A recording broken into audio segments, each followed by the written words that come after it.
제가 읽고 마지막 절 다 같이 합독하도록 하겠습니다. 나의 소유를 노력하는 자여, 너희가 즐거워하며 기뻐하고 타작하는 송아지같이 발굽을 구르며 군마같이 우는도다. 그러므로 너희의 어머니가 큰 수치를 당하리라. 너희를 낳은 자가 치욕을 당하리라. 보라, 그가 나라들 가운데 마지막과 광야와 마른 땅과 거친 계곡이 될 것이며, 여호와의 진노로 말미암아 주민이 없어 완전히 황무지가 될 것이라. 바벨론을 지나가는 자마다 그 모든 재난에 놀라며 탄식하리로다. 바벨론을 둘러 대열을 벌이고 활을 당기는 모든 자여, 화살을 아끼지 말고 쏘라. 그가 여호와께 범죄하였음이라. 그 주위에서 고함을 지르리로다. 그가 항복하였고 그 요새는 무너졌고 그 성벽은 허물어졌으니 이는 여호와께서 그가 행한 대로 그에게 내리시는 보복이라. 그가 행한 대로 그에게 갚으시는도다. 파종하는 자와 추수 때에 낫을 잡는 자를 바벨론에서 끊어버리라. 사람들이 그 압박하는 칼을 두려워하여 각기 동족에게로 돌아가며 고향으로 도망하리라. 이스라엘은 흩어진 양이라. 사자들이 그를 따르도다. 처음에는 아수르 왕이 먹었고 다음에는 바벨론의 느부갓네살 왕이 그의 뼈를 꺾도다.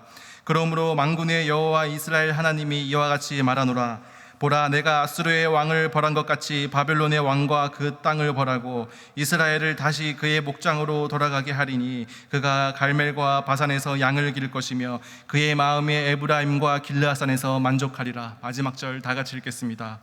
여호와의 말씀이니라. 그날 그때에는 이스라엘의 죄악을 찾을지라도 없겠고 유다의 죄를 찾을지라도 찾아내지 못하리니, 이는 내가 남긴 자를 용서할 것임이라. 아멘.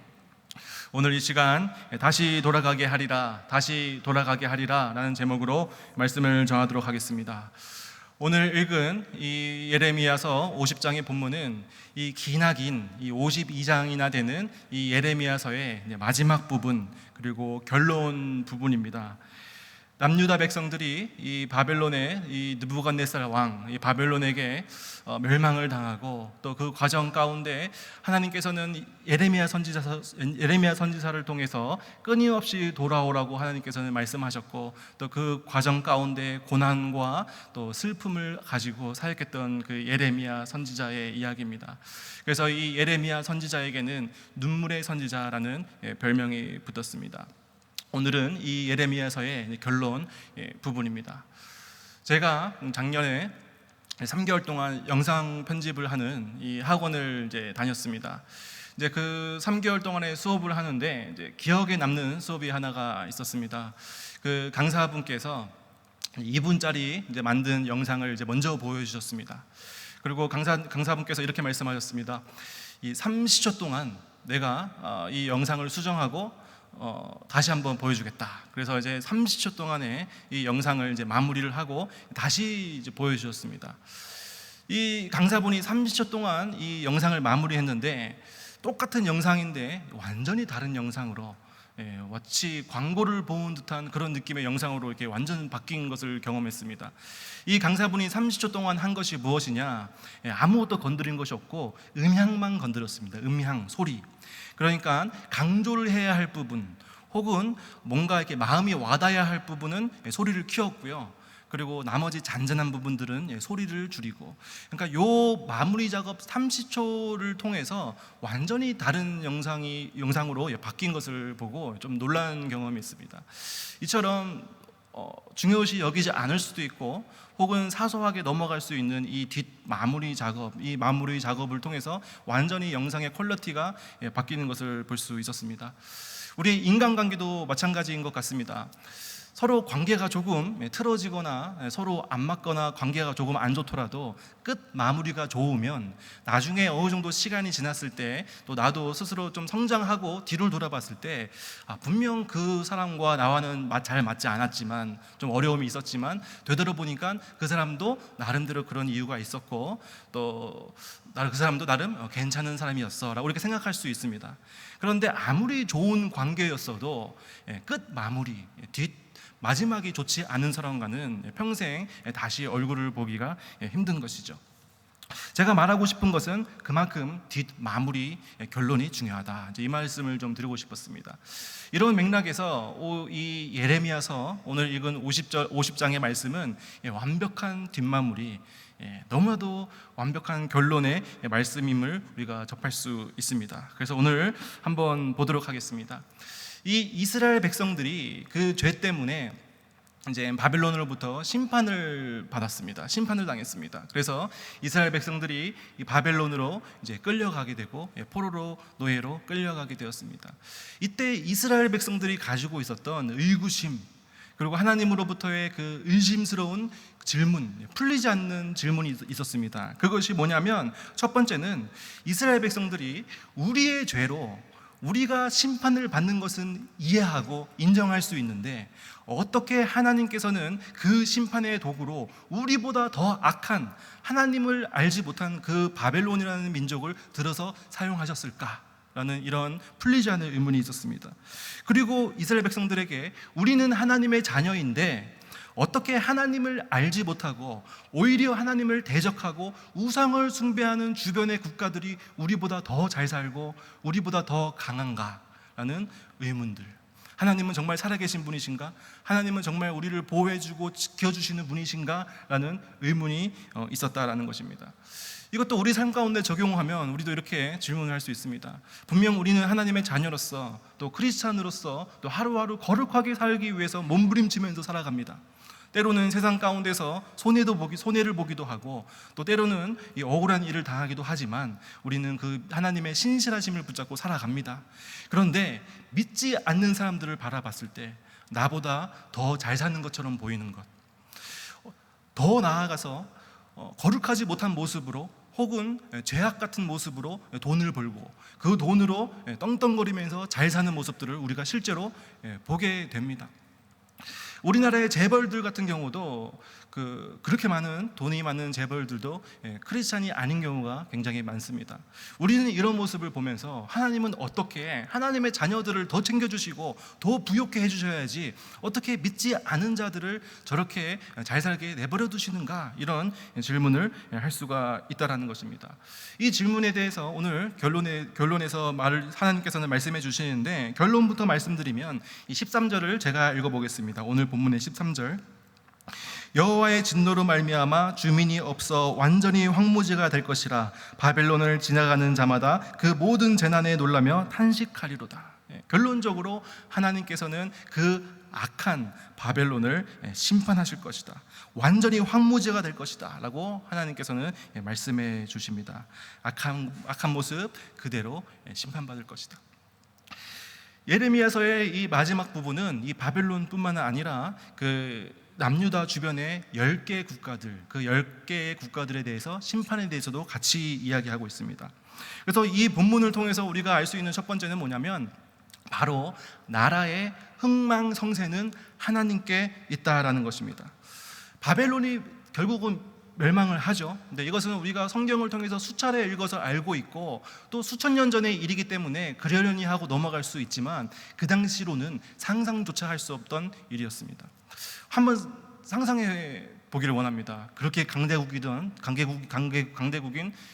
미국이 한순간에 망한다? 상상도 할 수 없는 일이지 않습니까? 그렇게 강대국인 중국이 한순간에 멸망한다? 말도 안 되는 일이죠. 그런데 하나님께서는 그 심판을 직접 하신 분이시다라는 것입니다. 그래서 나라의 흥망성쇠가 바로 하나님께 있다.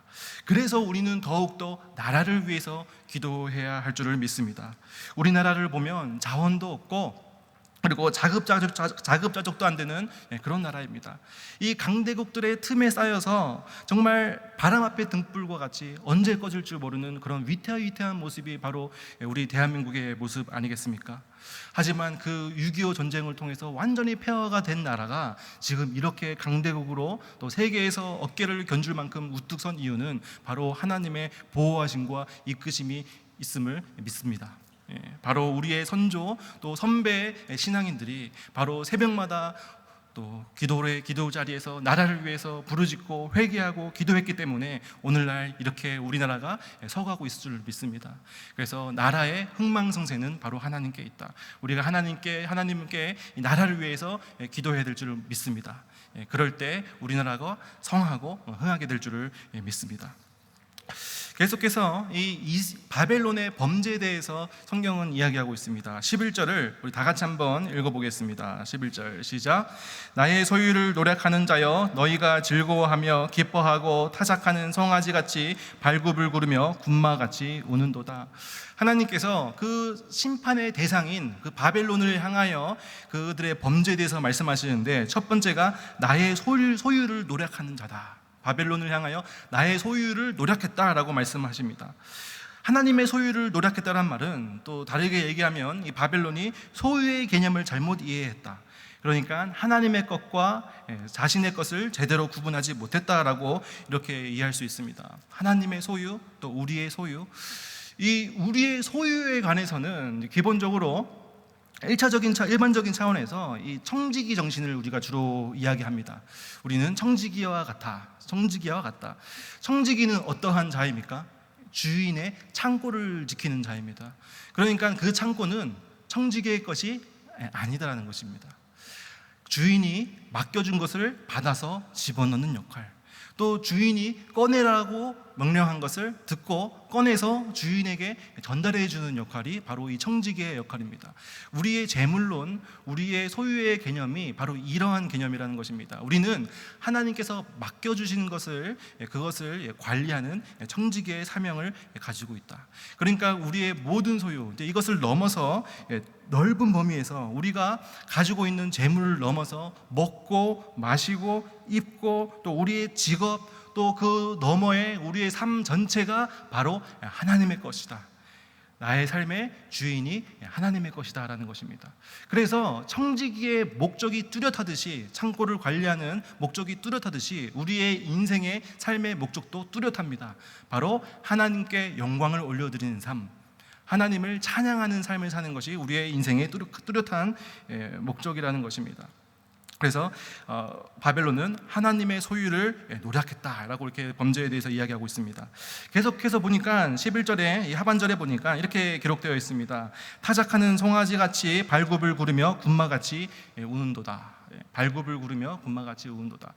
이 율법에 보면 율법에 이런 내용이 있습니다. 그 타작을 하는, 밭을 가는 소에게 멍에를 매지 말아라 라는 이런 율법이 있습니다. 왜 그런 율법이 하나님께서 주셨을까요? 밭을 가는 송아지에게 멍에를 매지 말아라. 그 이유는 밭을 가는 송아지가 너무나도 고된 힘든 노동을 하기 때문에 송아지가 중간에 너무 힘들면, 또 배가 고프면 떨어진 곡식도 좀 이렇게 주워 먹게 하고 일을 잘할 수 있도록 배려해라라는 이런 하나님의 뜻이 담겨져 있습니다. 그래서 타작하는 송아지같이 이렇게 하나님 목적에 맞게끔 이렇게 타작을 잘 해야 되는데, 이 송아지가 어떻게 했냐면 하반절을 보니까 발굽을 구르며 군마같이 울었다. 이 송아지는 그 주인으로부터 배려를 받았기 때문에 그 목적에 맞게끔 순종을 하면서 일을 잘 해야 되는데 군마처럼 발굽을 굴러버린 겁니다. 그러면 밭이 어떻게 되는 겁니까? 다 엉클어지죠. 그러니까 이 송아지와 그 하나님의 배려로 정말 자신의 주어진 일에 충성스럽게 하나님의 일을 하면서 가야 되는데 자기 멋대로 행동했다라는 겁니다. 바벨론이 이러한 범죄를 저질렀다. 정말 하나님께 그 심판의 도구로서, 또 때로는 배려를 받으면서 정말 그렇게 나아갔던 나라지만 결국은 자기 멋대로 즐거워하고 기뻐하면서 나아갔다. 이렇게 성경은 이 바벨론의 범죄에 대해서 이야기하고 있습니다. 계속해서 14절 말씀을 제가 읽어보겠습니다. 바벨론을 둘러 대열을 벌이고 활을 당기는 모든 자여 화살을 아끼지 말고 쏘라. 그가 여호와께 범죄하였습니다. 그래서 이것을 하나님께서는 범죄라고 이야기합니다. 범죄. 이 바벨론에 지은 이 범죄를 한 단어로, 두 글자로 말하면 바로 교만의 범죄입니다. 우리는 하나님을 주인 삼아서 하나님의 뜻에 순종하면서 하나님 나라를 위해서 우리는 살아가야 하는 존재이지만 바벨론은 자기 멋대로, 자기 마음대로 행동했다라는 것입니다. 이 8월 달에 청년부를 담당하면서 이제 굵직굵직한 중요한 사역들이 있습니다. 어느 사역이 더 중요하다 말할 수 없을 정도로 이제 중요한 사역들, 청년 일부 수련회가 있고, 또 비전 트립이 있고, 또 청년 2부 수련회가 있습니다. 이 사역을 준비하는 과정 가운데 아무 무탈하게 정말 순탄하게 이 모든 과정을 잘 준비했냐라고 하면 거짓말이죠. 분명히 그 가운데 어려운 일도 있었고요, 속상한 일도 있었고, 또 화난 일도 있었습니다. 그런데 그럴 때마다 자리를 박차고 기도 자리에 올라가서 하나님 어떻게 해야 할까요? 하나님 은혜를 허락하여 주시옵소서 기도하면서 나아갔을 때 하나님의 이끄심이 있었고, 하나님의 인도하심이 있었고, 또 하나님의 방향대로 뜻대로 준비를 하고 걸어올 수 있었습니다. 우리의 삶도 마찬가지인 것 같습니다. 때로는 이해할 수 없는 일, 또 때로는 억울한 일, 때로는 예상치 못한 일들이 우리 가운데 막 계속해서 일어납니다. 그것이 우리의 삶이죠. 근데 그럴 때마다 우리의 자리를 박차고 모든 것을 멈추고 하나님께 나아가서, 하나님, 나의 주인 되신 하나님, 내가 어떻게 나아가야겠습니까? 내가 어떻게 해야겠습니까? 하나님께 물어가면서, 하나님께 순종하면서 가는 길이 바로 교만하지 않는 삶일 줄을 믿습니다. 우리의 삶의 주인이신 바로 여호와 하나님을 다시 한 번 더 붙잡고 기억하면서 나아갔으면 좋겠습니다. 그래서 우리 삶 가운데 부시부식간에 이 피어오르는 교만한 마음이 없는가? 내 뜻대로, 내 마음대로, 내가 하고 싶은 대로, 내가 마음대로 인생을 살아가고 있지 않은가 한번 돌아보기를 원합니다. 이러한 교만의 범죄를 향해서 하나님께서는 화살을 아끼지 말고 쏘라 라고 하면서 강력하게 말씀하고 계시는 것을 볼 수 있습니다. 우리가 신앙생활을 하면서 이 신앙의 공식이 있으면 참 좋겠다라는 이런 생각을 한 적이 있습니다. 수학 문제를 풀 때 공식이 있죠. 이 공식은 불변한 것입니다. 이 공식을 외우면 기본적인 문제들을 웬만하면 그 공식을 통해서 풀 수 있고요. 또 이게 연습 문제 같은 경우도 그 공식을 활용해서 그 문제를 풀 수 있게 됩니다. 신앙의 공식이 있으면 참 좋겠다. 근데 오늘 본문에 이 신앙의 공식, 제가 생각한 신앙의 공식 두 가지가 나오는데 그 첫 번째가 나옵니다. 15절을 우리 다 같이 한번 읽겠습니다. 시작.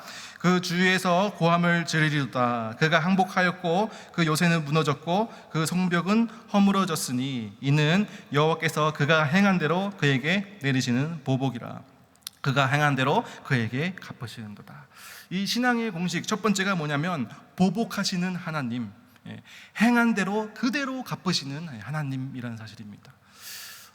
이 말씀이 우리에게 때로는 무겁고 좀 무섭게 다가왔으면 좋겠습니다. 내가 행한 대로 그대로 갚으시는 하나님, 내가 범죄한 대로 그대로 갚으시는 하나님. 실제로 이 구약 성경에 보면 특히 출애굽 시대 성경을 보면 이 고라당이 반역을 했을 때나 혹은 이스라엘 백성들이 그 성적인 범죄를 저질렀을 때 하나님께서 분노하시고 그 책임을 물으시고 심판하시는 것을 우리는 성경을 통해서 분명히 볼 수 있습니다. 그래서 하나님은 그 행한 대로 갚으시는 하나님이시다. 우리가 이런 표현을 합니다. 하나님은 어떠한 분이셔, 하나님은 나에게 이런 분이셔 라는 이런 표현을 합니다. 그런데 실제로 우리가 하나님을 알 수 있습니까? 하나님은 시간과 공간을 창조하신 분이십니다. 그리고 하나님은 우리 인간을 창조하신 분이시고 이 우주 만물을 창조하신 분이 바로 하나님이십니다.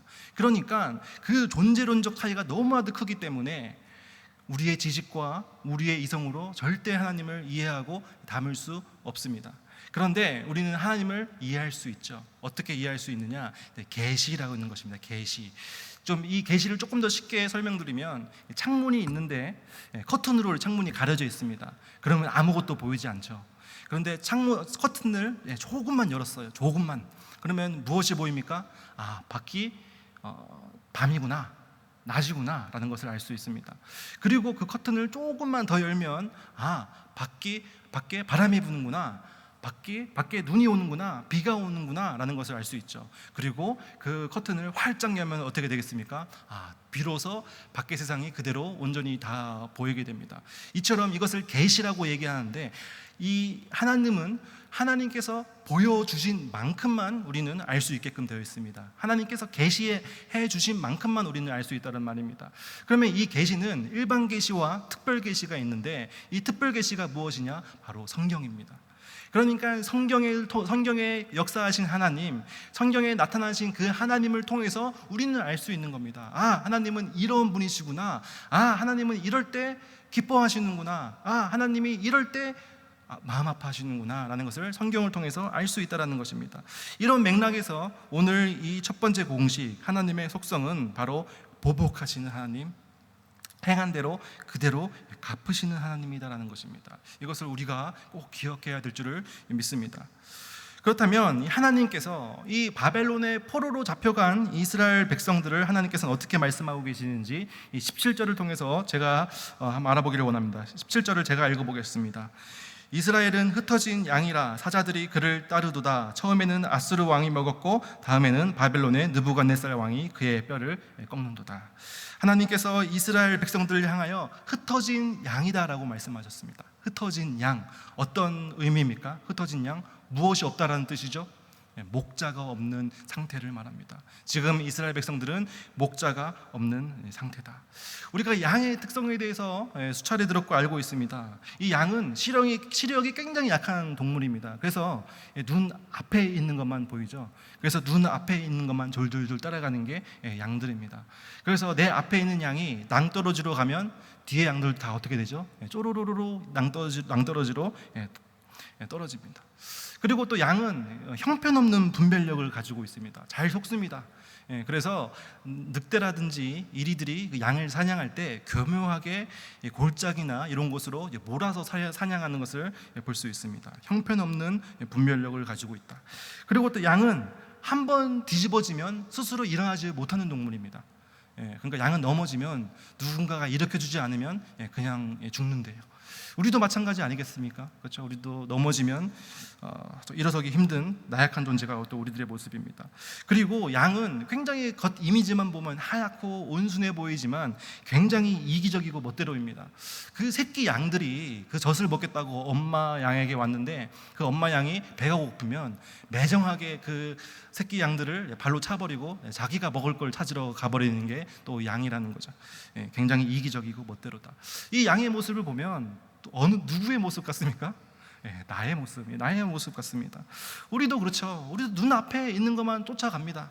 내 눈앞에 내가 어려움을 겪었을 때 그 나와 함께 계시는 그 하나님을 보지 못하고 내 눈앞에 있는 어려움, 또 이 세상의 것들을 우리가 쫓아가고요. 그리고 사람들을 우리가 의지하고 쫓아가는 모습들을 봤을 때 양과 같은 우리의 모습들, 그리고 형편없는 분별력, 잘 속는, 또 죄에 쉽게 넘어지는 우리들, 그리고 이기적이고 멋대로죠. 내 뜻대로 내 마음대로 살아가려고 하는 것이 우리들입니다. 이것이 목자 없는 양의 상태라는 겁니다. 그래서 우리의 목자는 분명합니다. 누구시죠? 바로 만군의 여호와 하나님이십니다. 그래서 우리가 어려운 상황 가운데 또 우리 삶 가운데 하나님을 볼 줄 아는, 또 우리의 삶의 주인을 하나님으로 인정하는 저희들이 되어야 될 줄을 믿습니다. 자, 그렇다면 이제 그 예레미야서의 결론과 같은 말씀이 나옵니다. 우리 19절을 제가 먼저 읽어보겠습니다. 19절, 이스라엘을 다시 그의 목장으로 돌아가게 하리니 그가 갈멜과 바산에서 양을 기를 것이며 그의 마음이 에브라임과 길르앗산에서 만족하리라. 하나님께서 결론적으로 그 목자 없는 양떼와 같았던 그 이스라엘 백성들에게 뭐라고 말씀하시냐면 다시 그의 목장으로 돌아가게 할 것이다. 다시 돌아가게 할 것이다 라고 하나님은 말씀하십니다. 이 하나님의 말씀을 통해서 그 하나님의 사랑, 그 부모와 같은 부모의 마음, 부모의 사랑을 느낄 수 있습니다. 그 하나님께서는 이스라엘 백성들을 심판하고 싶으셔서 심판하신 게 아니라는 것이죠. 그 어느 부모가 그 자식이 그 낭떠러지의 길로, 죽음의 길로 가는데 그것을 소리치거나 바라만 보고 있습니까? 그렇죠? 때려서라도 데리고 와야죠. 살려야 되니까. 하나님도 마찬가지였다라는 것이죠. 끊임없이 이스라엘 백성들에게 돌아오라고 얘기하셨고, 결국은 계속 그 죽음의 죄악의 길로 가던 이스라엘 백성들을 하나님께서는 아버지와 같은 마음으로, 슬픈 마음으로 심판하시고 돌아오라고 징계하시는 모습을 볼 수 있습니다. 하지만 결국은 하나님께서는 그들을 돌아오게 할 것이다 라고 분명히 말씀하고 계십니다.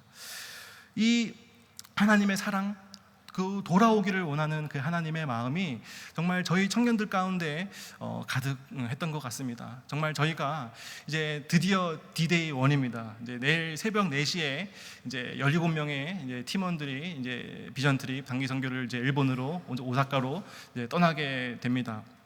정말 저희가 그 단기 선교를 준비하면서 가장 붙잡았던 것이 뭐냐면 바로 그 하나님의 마음이었습니다. 정말 우리나라보다 더 먼저 복음이 전해졌던 나라.